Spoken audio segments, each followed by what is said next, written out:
to the Lowenstein Sandler podcast series.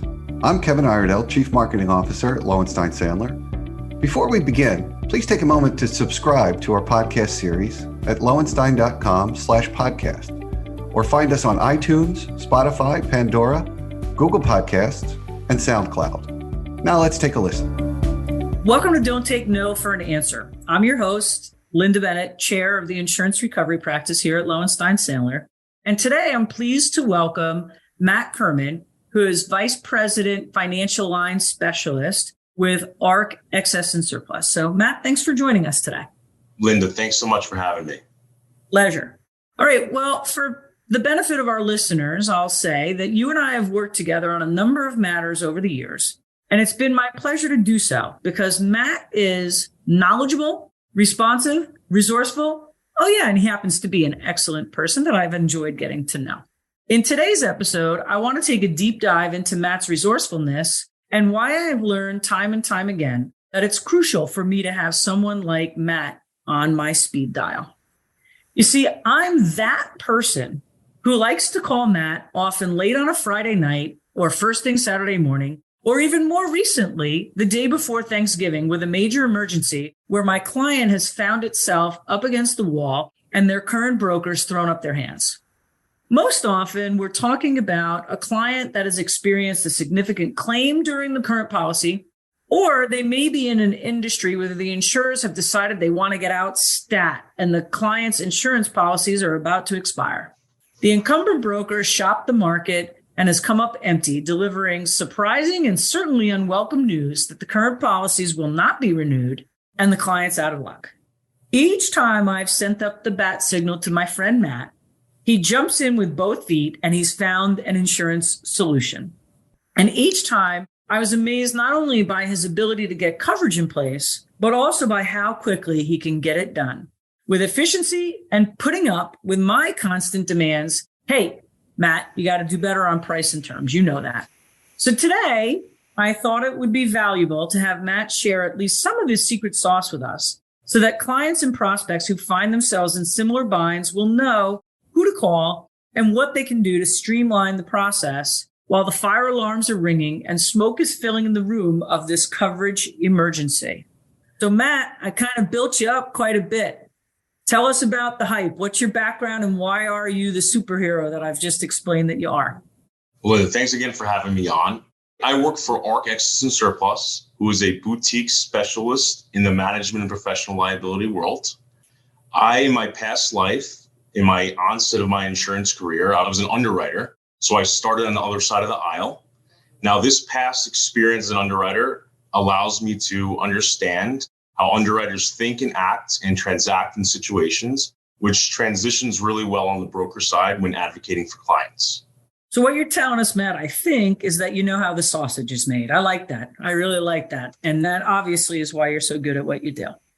Well, I thought it would be fun in this episode to deal with a hypothetical claim scenario. So I'm going to set the proverbial table. It's Christmas Eve, and you're about to sit down to dinner with your family. And I give you a call. I send up the bat signal and I give you a call and I advise you that my client has a $50 million tower of D&O coverage that expires, of course, on New Year's Eve.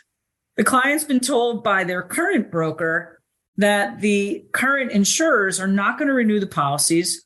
And the broker has hit a wall in terms of getting alternative coverage options in place. So my first question to you, Matt, is, what do you need to know as you're walking away from the Christmas Eve dinner table? What are the things you need to know to get rolling on this problem for me? For one, my family is extremely used to that. That walking away from the table is not an anomaly or a one-off situation.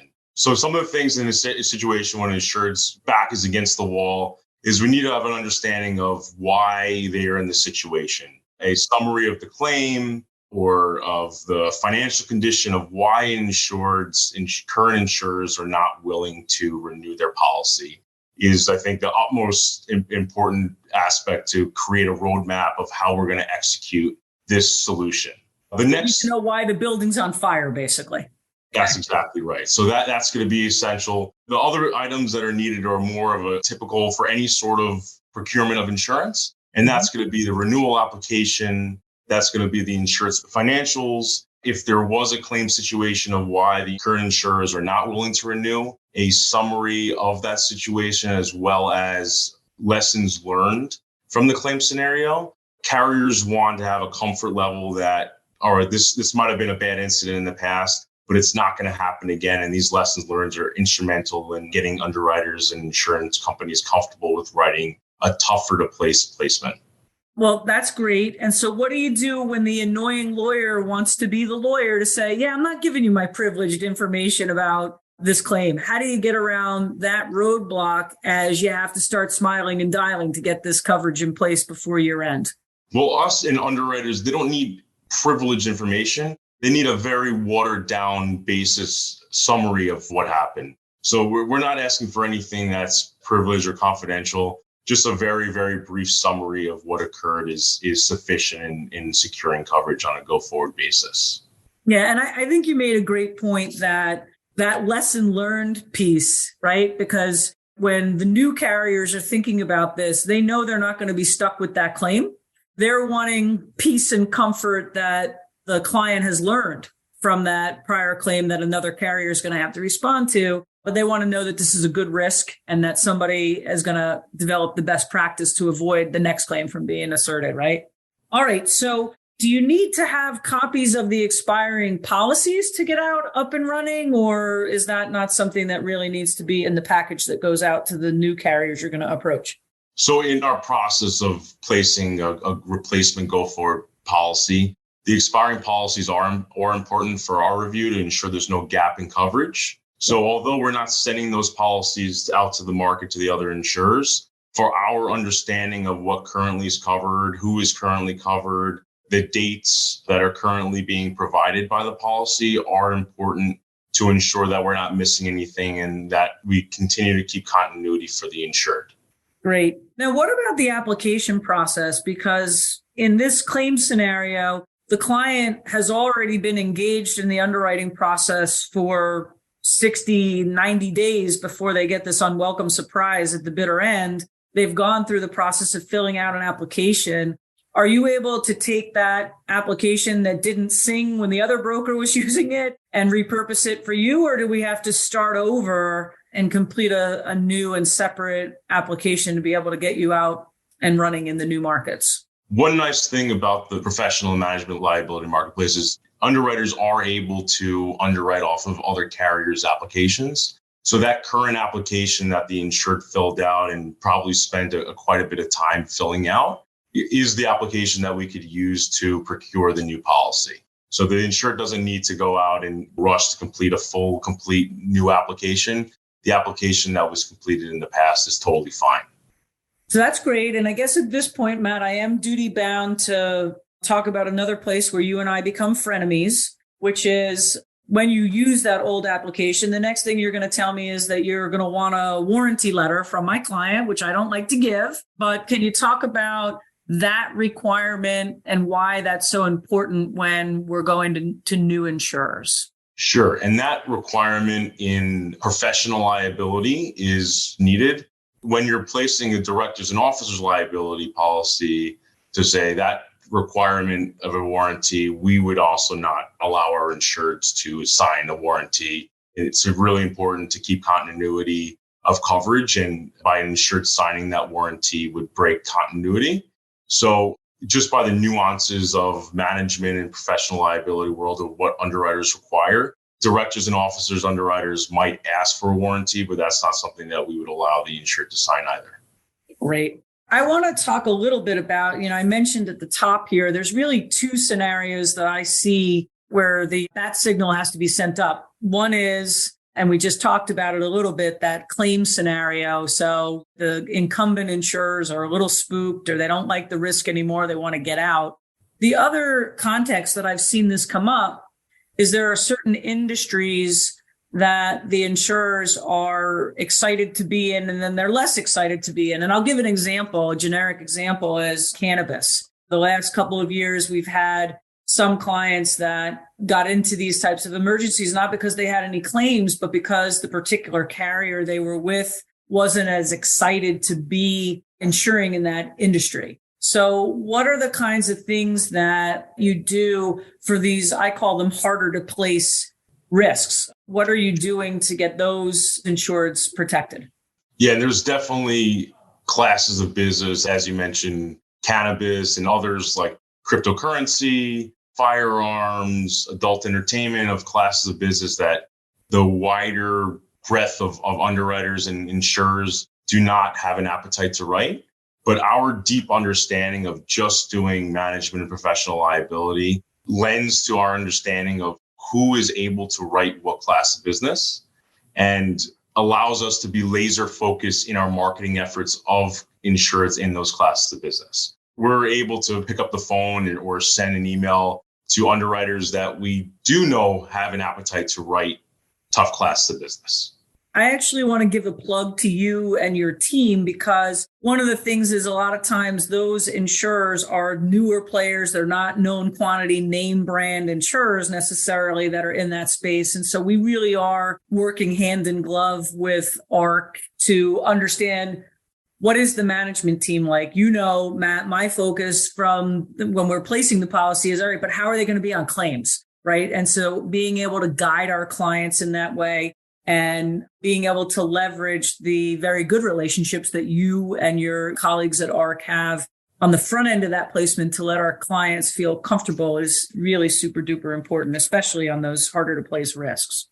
So let's talk about, though, again, we're at the stroke of midnight. The carriers may feel like they have our clients over the barrel because the clock is running very quickly to midnight and they need to get coverage in place and not have gaps. So what are some of the more restrictive terms that the carriers are going to be looking for on one of these last minute placements? And what are some of the things that you do to manage around those more restrictive terms? Some of the areas of tools that underwriters try and employ when trying to write a tougher to place account in the very last minute are a prior acts exclusion, a specific matter or litigation exclusion, a specific individual exclusion. So these are all things that underwriters might try and use. And we have to use our advocacy tools and things that we have in our back pocket to try and relieve underwriters' concerns from using that. Those are examples of things that underwriters would do in this situation.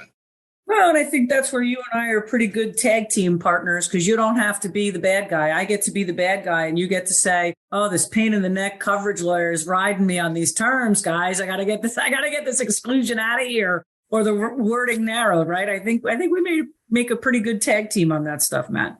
We absolutely do.